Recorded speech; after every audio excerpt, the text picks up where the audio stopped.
Have you ever wondered how the Pentagon allocates its budget? Well, it's an intricate process, influenced by a multitude of factors, from global politics to national security concerns. In recent years, we've seen a significant reordering of the Pentagon's budget, with new investments that have earned bipartisan support in Congress.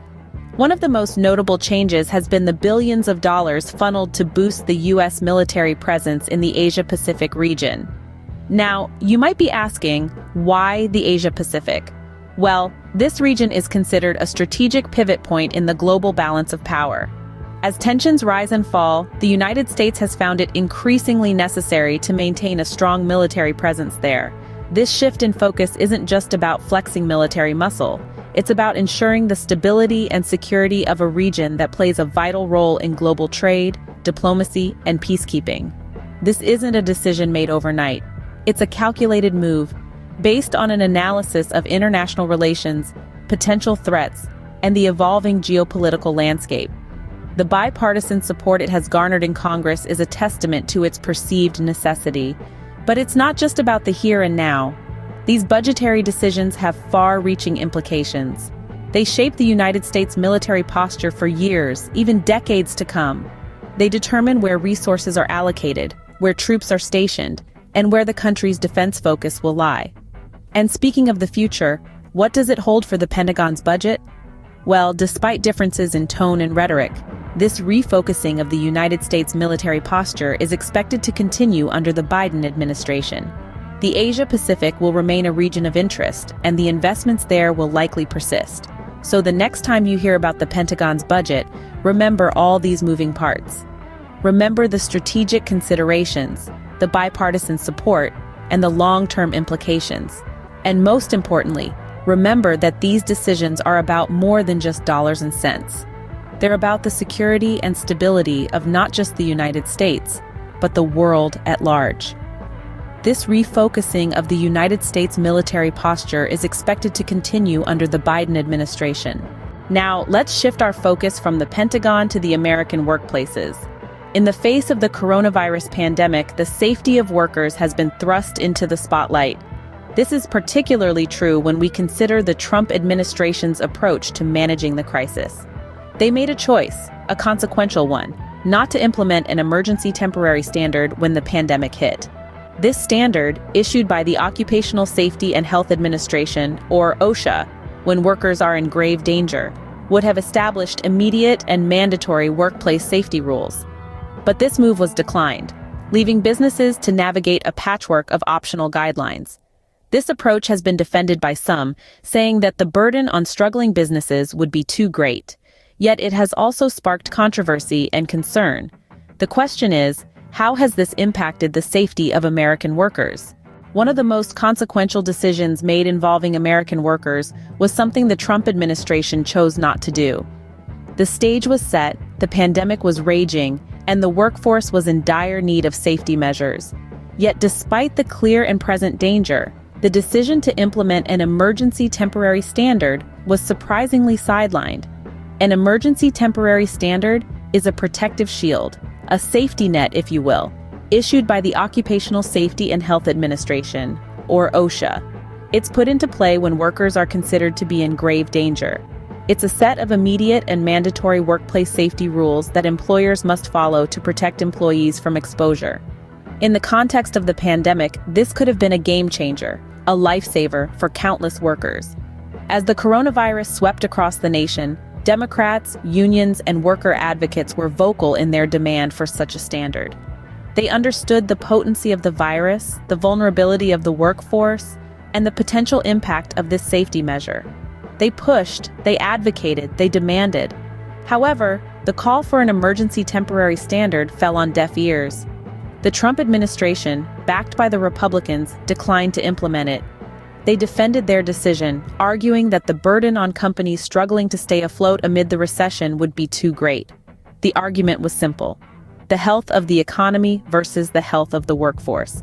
This decision, or lack thereof, had significant implications. Without a standard, employers had the liberty to pick and choose the precautions they took. There was no hard and fast rule, no clear-cut guidelines. It was a mix and match of optional guidelines, a sort of safety buffet, if you will. In the absence of a standard, employers could pick and choose the precautions they took. This left the workforce in a precarious situation, facing a dangerously unpredictable range of safety conditions every day they showed up to work. And ultimately, it was the workers who bore the brunt of this decision. The impact of this decision on workplace safety has been significant. We're living in an era where the safety conditions at work are as unpredictable as the weather. With no solid regulations, no steadfast rules, employers have been left to their own devices, and employees have been left to face the consequences. Picture this. You walk into work one day and find that your employer has chosen to follow only a handful of the optional guidelines. They've picked and chosen what precautions to take, like a person selecting items off a menu. It's a strange and alarming reality, where the safety of workers seems to be an afterthought rather than a priority. It's not just small businesses either. Large corporations, the giants of industry, have also been part of this unsettling narrative. Some have been found guilty of coronavirus-related transgressions, but the penalties have been far from severe. Imagine a corporation with billions in revenue receiving a fine that barely makes a dent in their profit margins, even in cases where their negligence has led to the death of workers from COVID-19. In the midst of this, there have been those who've tried to make a difference. Democrats, for instance, have made concerted efforts to mandate an emergency standard in future rounds of pandemic aid. This would have established immediate and mandatory workplace safety rules that employers must follow to protect employees from exposure. But alas, their efforts have been met with resistance and ultimately have been unsuccessful. And so we find ourselves in a situation where the agency responsible for ensuring workplace safety has taken a back seat, leaving American workers to navigate a dangerously unpredictable range of safety conditions. This isn't just about health and safety regulations. This is about people's lives, their livelihoods, and their right to work in a safe environment.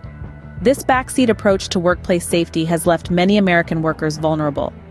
It's a stark reminder of the urgent need for robust, enforceable safety standards in the workplace, not just during a pandemic, but always. So, what changes can we expect under the Biden administration? Well, for starters, a Biden administration is expected to take a more proactive role in workplace safety. One of the first actions is anticipated to be an instruction to the Occupational Safety and Health Administration, or OSHA, to step up worker safety enforcement. This is a significant departure from the previous administration, which saw OSHA take a more passive role, resulting in a dangerously unpredictable range of safety conditions for American workers. Biden's administration is also expected to enact an emergency standard. This is a set of rules that OSHA can put into effect when it determines that workers are in grave danger. The previous administration chose not to implement such a standard during the COVID-19 pandemic, despite pressure from Democrats, unions, and worker advocates. The Biden administration's commitment to this standard reflects its dedication to protecting American workers, even in the face of unprecedented challenges. Another significant change will be an increase in penalties for violators. Under the previous administration, many large corporations faced meager fines, even when workers died from COVID-19. By ramping up penalties, the Biden administration sends a clear message to employers. Worker safety is not optional, and failure to comply with safety standards will have serious consequences. Finally, the Biden administration has made a pledge to double the number of OSHA investigators. The role of these investigators is to enforce the law and existing standards, ensuring that all employers are held accountable for providing safe working conditions. Doubling the number of investigators is no small feat, but it's a testament to the administration's commitment to worker safety. These changes are not just about protecting workers. They're about creating a culture where safety is valued, where employers understand their responsibilities, and where every worker can trust that their well-being is a priority. The Biden administration has also pledged to double the number of OSHA investigators to enforce the law and existing standards. This is a clear indication of the administration's commitment to making American workplaces safer for everyone. In summary, the Pentagon's budget and workplace safety during the pandemic have seen significant changes. We've explored the reordering of the Pentagon's budget, with billions of dollars being redirected to enhance the U.S. military presence in the Asia-Pacific region. This strategic shift, supported by a bipartisan majority in Congress, is expected to persist under the Biden administration. We've also discussed the Trump administration's decision not to establish an emergency temporary standard during the coronavirus pandemic, a move that has resulted in unpredictable workplace safety conditions for American workers. As we move forward, we can anticipate the Biden administration to prioritize worker safety, potentially through the enactment of an emergency standard and increased penalties for violators. These shifts in policy and focus are monumental, and their impacts will be felt across various sectors. If you found this video informative, please give it a thumbs up and subscribe to our channel for more content like this. Thanks for watching.